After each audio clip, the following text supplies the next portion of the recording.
base da concepção que nós estamos trabalhando e que vai sustentar o PNE é a dialogicidade, que vem, como eu disse, a partir do fim do regime militar e pautada uma nova compreensão do qual é o papel da universidade. Lembrem-se que as universidades brasileiras, elas foram criadas numa perspectiva extremamente elitista, pensada para uma parcela muito pequena da população, muito distante da realidade do nosso povo, da nossa cultura, do nosso jeito de ser, muita expressão daquilo que nós somos como um país, ou que éramos muito mais em certa época, como um país resultante de processos de colonização. Lembrando que a colonização ela sempre tem um caráter expropriador. Não apenas expropriador da riqueza, dos bens, como sabemos, mas também expropriadora da nossa cultura, né, daquilo que nós somos, da nossa identidade, e que nos leva a valorizar o outro, né, o externo, e a desvalorizar aquilo que somos. Por isso, eu reafirmo a saudação em fazermos esse encontro aqui em Cajazeiras. A excelente palestra da professora Olga Mir Amâncio, da UNB. De ensino de graduação, porque impacta, inclusive, a forma como o ensino é pensado. Ou seja, uma relação mais equilibrada, horizontal, entre estudante e professor, ou seja, entendendo que o estudante participa do processo de construção da sua trajetória acadêmica, e que isso não é algo, uma relação assimétrica de professor e aluno. Então, supera, a expectativa é superar o conceito de transmissão de conhecimento, visando ao conhecimento construído por todos os envolvidos no processo de extensão. Quando a gente diz isso, visando o conhecimento construído por todos os envolvidos no processo de extensão, pode parecer algo banal para nós nos dias de hoje. Só que isso não é qualquer coisa quando a gente olha quando isso acontece. Então você está dizendo, você está tirando de um determinado espaço de produção de conhecimento essa hegemonia, ou seja, não é só esse espaço que produz, você está entrando numa perspectiva horizontal na relação, por exemplo, com os grupos populacionais aqui do sertão paraibano, tá certo? Dizendo que eles também têm outras formas de conhecer e que esse conhecimento que é produzido por esses grupos populacionais no interior, né, do Nordeste brasileiro, no interior da Paraíba, que esses conhecimentos são importantes, são relevantes e contribuem para qualificar aquilo que nós fazemos. Então não é qualquer coisa, você está falando de disputa de poder na área do conhecimento. Não nos esqueçamos que conhecimento é poder. Não à toa, as universidades foram pensadas para poucos. Por quê? Pensadas para os filhos das elites, para que pudessem perpetuar esse tipo de relação, porque eles se apropriavam do conhecimento e, por força disso, conduziam as estruturas da gestão pública, do Estado, né, dos espaços de poder. Pois bem, nesse sentido, e aí já fiz um resgate histórico rápido, entrando agora no que Gisete me desafiou. Nesse sentido, é importante a gente ver as marcações que nós temos na legislação sobre a concepção dialógica. E agora eu vou tratar da concepção dialógica, que é a que nos interessa. Tá? Quais são os marcos legais da extensão brasileira? Na perspectiva dialógica, anteriormente nós temos marcos legais, mas o que me interessa é aqui. O primeiro grande marco legal que nós temos, e ele é central, nós não podemos perder isso de vista, é a própria Constituição Federal de 1988, que tem a ver com a criação do Fórum em 87. Né? A Constituição de 88, no artigo 207, vai definir como é que a universidade deve se organizar. Né? Como é que o que vai ser compreendido como universidade. E ali está dito, tá certo? Que além da autonomia didático-científica, administrativa e gestão financeira, as universidades obedecerão ao princípio de sociabilidade entre ensino, pesquisa e extensão. Ora, elas deverão obedecer, e a indissociabilidade é algo que não pode ser apartado, fragmentado. Só que muitas vezes no Brasil a gente vê que tem legislação apontando para um lado, mas o cumprimento disso na política pública nem sempre se materializa. Mas é importante a gente compreender a indissociabilidade de ensino, pesquisa e extensão. é resultado da pauta democrática na Constituição Federal de 88. Está lá marcada. Isso a gente pega o professor e fala, mas de onde vem isso? De onde surgiu agora que a extensão tem que compor o currículo? É a Constituição Federal que está dizendo isso. Né? E está dizendo porque houve toda uma luta de estudantes, professores, sociedade, para que a educação brasileira e as universidades brasileiras fossem democratizadas.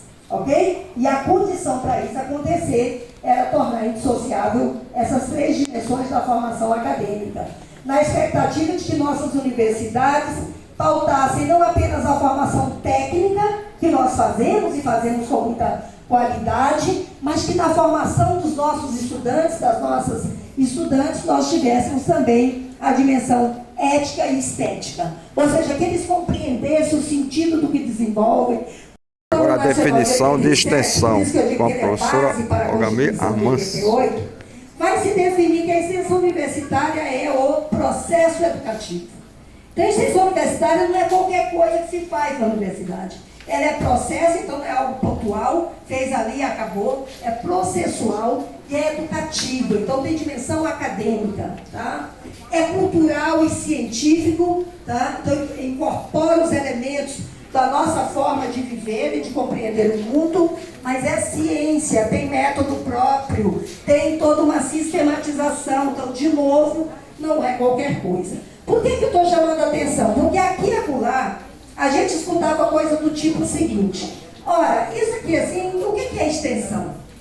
Aí o pessoal, bom, não cabe lá para ser pesquisa, não cabe para ficar no ensino, então é extensão.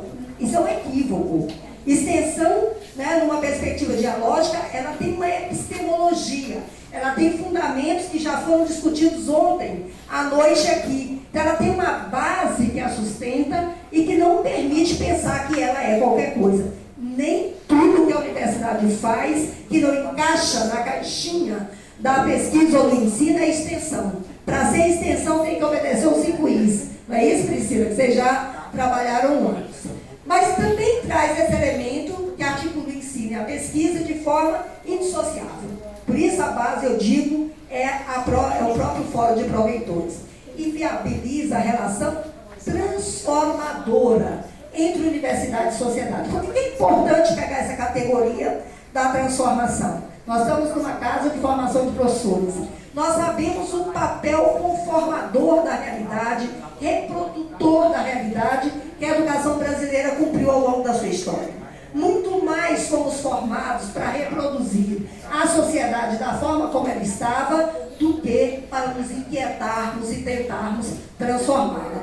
Então, o caráter transformador, ele tem uma dimensão revolucionária, porque está dizendo o seguinte, não é para formar, para manter as coisas como estão. Não é para formar, para olhar a desigualdade que campeia para além dos muros aqui da nossa universidade e fazer de conta que isso não existe. Ficarmos fechados no nosso laboratório, na nossa sala de aula, na nossa atividade de campo, sem entender as contradições que estão postas para além dos seus muros. Mas isso que está definido no Plano Nacional de Extensão em 87 será melhorado mais adiante um pouco, depois da Constituição de 88, naquilo que vai se tornar a Política Nacional de Extensão, publicada em 2012. Qual é o diferencial em relação ao anterior? Reafirma o anterior e diz o seguinte, mas a extensão é também, além de tudo que já foi dito, processo interdisciplinar. Ora, isso, com todo respeito, é um soco, tá certo? Na estrutura que estava amalgamada nas nossas universidades. Porque na universidade, o que mais se tem, e aí eu falo com muita tranquilidade, né, como eu sou possivelmente a pessoa mais idosa aqui nesse teatro, né, veja bem, a universidade ela era tão fechada, tão amarrada, que eu me lembro que eu fiz álgebra linear e uma professora, ela desenvolvia, né, você tinha que desenvolver do jeito que ela fazia na sala de aula. Se você fizesse diferente, encontrasse um outro autor, um outro livro, que lhe ajudasse a entender melhor, você não podia desenvolver, de tão amarrado que era. E cada área, ela se encerrava em si mesma. Então, quer dizer, se um professor da área de X não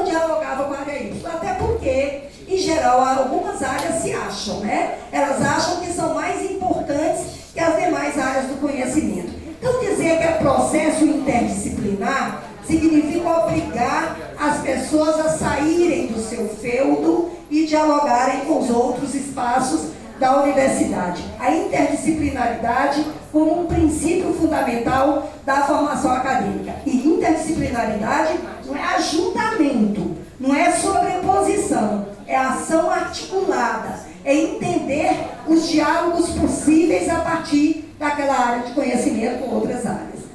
Mas vai dizer também, acrescentar um outro elemento que eu considero muito importante, que vai reforçar o caráter transformador, que é a dimensão política do processo. Então vai dizer, é interdisciplinar, educativo, cultural, científico, é político. Isso é para tirar aquela pecha que se tinha de que a educação é neutra. A educação não é neutra. Toda política educacional pensada para o país, ela expressa uma concepção de mundo, de sociedade, de sujeito que se quer formar. Então ela precisa assumir esse caráter político, e no nosso caso específico, é o caráter político transformador da realidade desigual do Brasil. De que uma universidade que se coloque, como diria o fundador da minha universidade, Dazi Ribeiro, que se coloca para problematizar esse país e transformá-lo. Pois bem, mas vamos então, mais dois marcos legais importantes, que são os planos, a partir desses marcos legais anteriores, nós culminamos com os planos nacionais de educação. O primeiro plano pós-ditadura ali, que é o plano de 2001, que vai aparecer a questão da extensão, e o plano atual de 2014, tá certo? Que marca a questão da inserção curricular da extensão.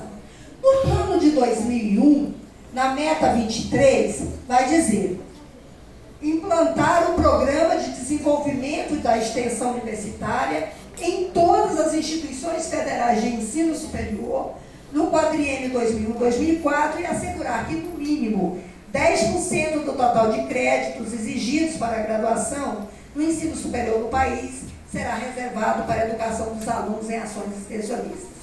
Quais são os limites? Ali já é um grande avanço, lembremos, tá? Mas ainda muito limitado. Primeiro se refere apenas, né, à extensão universitária às instituições federais.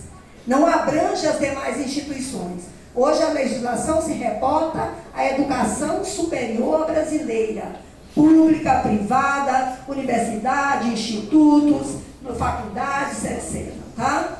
Segunda coisa, ela vai falar de créditos, inserção de até 10%, no mínimo, quer dizer, 10% de créditos. É um avanço, é a partir daí que nós passamos a ter as universidades se organizando para fazer a acreditação da extensão. Mais adiante eu falo dessa questão da acreditação, ok?